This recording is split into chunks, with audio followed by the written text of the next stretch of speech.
So after what feels like an eternity of Emily and Gabriel not being able to really give it a go, they do it finally in season 4. Why don't we just forget about reality for one night? And just stay in the fantasy? I would love that. It's a season of acceptance. They know that not everything is perfect on paper and there's a lot to work with, but they're willing to give it a shot because there's love, there's passion, there's definitely something worth working for, and I'm just so in love with her that, you know, I'm rooting for them. So it is a season of just going with the flow, just following your heart instead of just intellectualizing everything. I love you, Emily.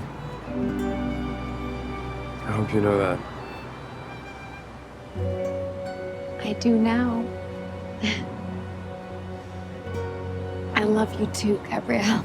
I love yous are exchanged. Did that shock you, or did you see that coming? Oh, I didn't think we were gonna go there. I knew we were getting closer, and I was super excited to reconnect with that because it's been a lot of chasing after Emily and standing alone, looking at her moving away, like walking away. It was very emotional to shoot that scene with Lily. We really wanted to make it meaningful, and we really wanted the audience to feel what we felt on that bridge, because when we're in character, there's definitely something going on, and you know, we didn't address it, but it's beautiful to feel that on set. A smart, beautiful girlfriend and a baby on the way. I'm the luckiest man alive. How is this lifestyle sustainable? How do we move forward with this realistically? I mean, you see Emily struggle. Yeah. All of them struggle. In a comedic but very realistic way. You know, you've got to find private time. Mindy's in your apartment. Camille and Sophia are in that apartment. Hard. There's like no place. There's no time. You go to the roof. Yeah, so you go to the roof.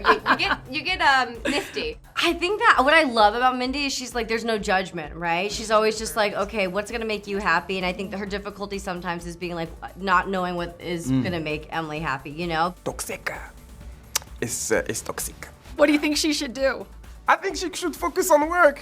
She should do the reason why she came here in the first place. I think they realize, all of them, that it's not sustainable in the way that it's playing out, and kind of navigate that, and what does that mean, and who's it good for, you know? So I think that all the characters, Sophia included, like, we're all struggling. Isn't this great? I love the 4 of us together. It's a real ménage à quatre. We've zoomed right past toi. Mindy, I don't think she's one to judge. I mean, Emily met her as a nanny, and she's like still like crashing on her couch, basically. So like, I think she's just like, let me just support whatever's going on. She needs to make her own mistakes, and she needs to go through all that to become the woman that she's going to be, maybe. You know, to be maybe become the next Sylvie someday. Oh, there you go. It's very difficult, you know. What can I say? For love, you have to follow the love. It's the most important thing. He's trying more to give himself a pat on the shoulder and convince himself that things are going to be okay, and focusing on the positive than just being like blindly ultra positive. We know that at the end of episode 5, the baby that we were hoping would be in the picture is no longer. But Gabrielle doesn't know that. Je sors de chez ma gynéco et elle m'a dit que j'étais pas enceinte. Elle m'a dit que le test était un faux positif, que c'était rare, que ça arrivait et que c'était sûrement lié aux médicaments que je prends.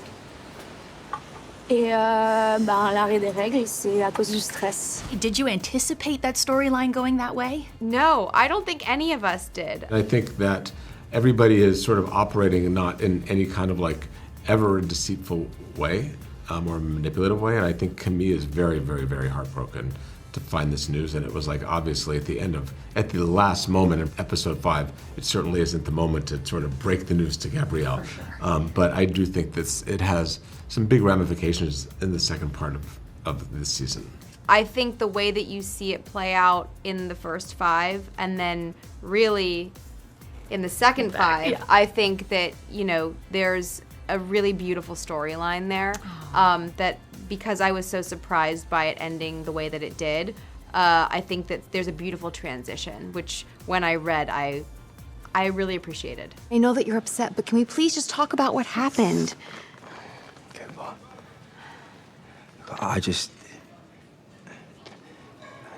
need some more time. I'm really sorry. The last thing I ever wanted was for you to get hurt. You know I'm always rooting for my guy, Alfie. Is that right? Okay. I am. So, unfortunately, Emily and Alfie, for whatever reason, just can't seem to make it work. What does that mean for the Emily-Alfie dynamic as we now look towards part 2? There's no hard feelings between the two of them. I think they both understand the reality of the situation. I think Alfie's kind of just hitting his vulnerable state. He's doing a lot of soul searching, a lot of kind of pulling himself together, really, and growth. It's so fun to watch, Alf. I feel like I define their relationship by like they have such respect for each other, and then when the respect is questioned, that's when that feels like betrayal. But I feel like they're both, and they like really respect each other in the workplace. I think this fragrance can be a big hit. You know what that means?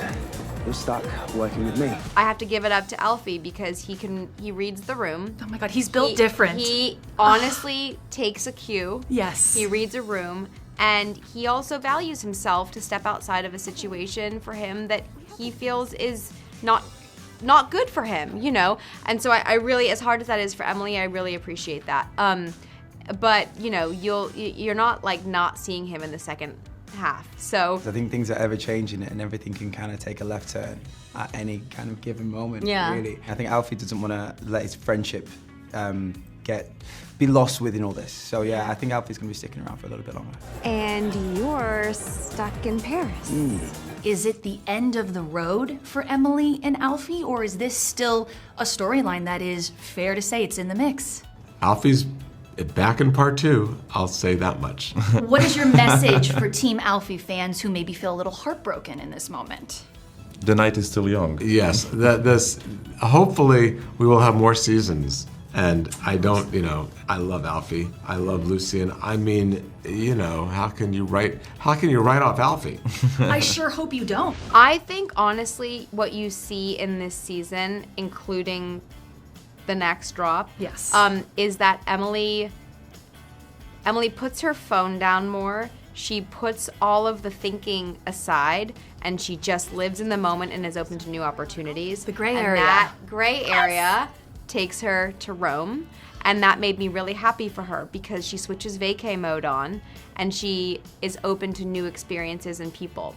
And I think her being so wrapped up in these two options has a little bit put blinders on to what life can actually lead you into, and I'm really excited for her in this new chapter. I guess I've just been so focused on Gabrielle and Alfie that I forgot what it feels like to be single.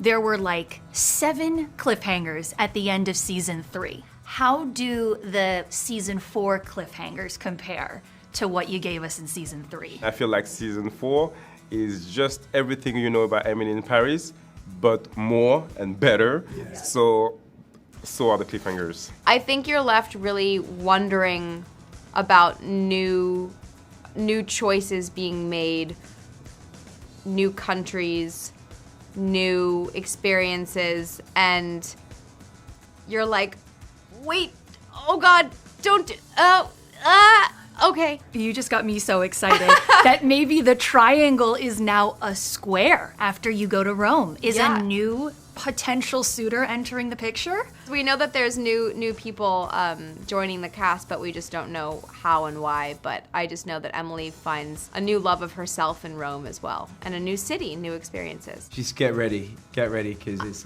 Yeah, I mean, I think too, how messy. Well, I think last season's cliffhangers could be a certain web because we knew we had another season. Yeah. So this cliffhanger is really like we're in a totally different place, time, you know, and we have a lot of new characters too, so it's really open-ended.